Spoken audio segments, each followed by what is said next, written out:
Ayun na guys, luto na ang ating gulay sari-sari. Hello guys, so ngayon magluluto na naman tayo ng gulay. Walang kasawaang sari-saring gulay ang luluto natin guys.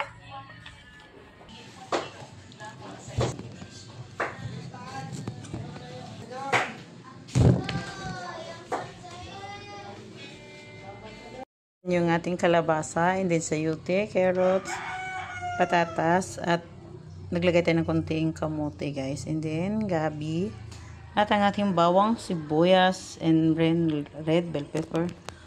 At meron din tayong repolyo. Ayan guys. And then maghalo tayo ng konting baboy. Konti lang guys.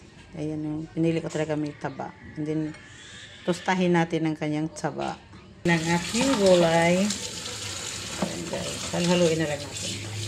Sabay-sabay naman ito sila.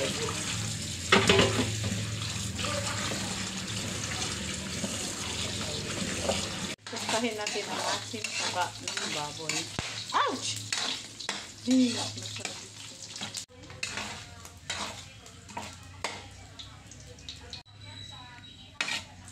Lagay na natin ang ating bawang. Sibuyas. At ilagay na natin ang ating gulay.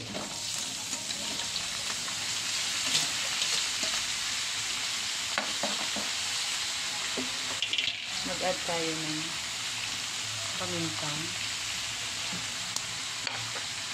Ano tayo ng tuyo.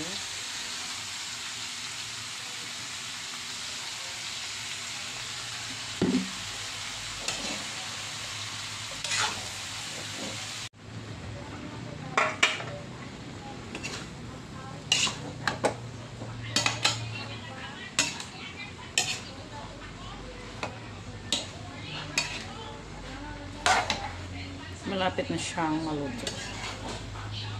Then mag-add tayo ng 4 cubes pangpalasa.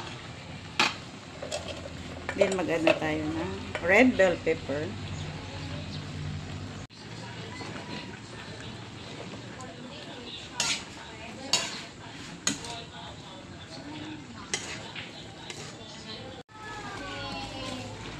Ilagay na natin ang ating repolyo.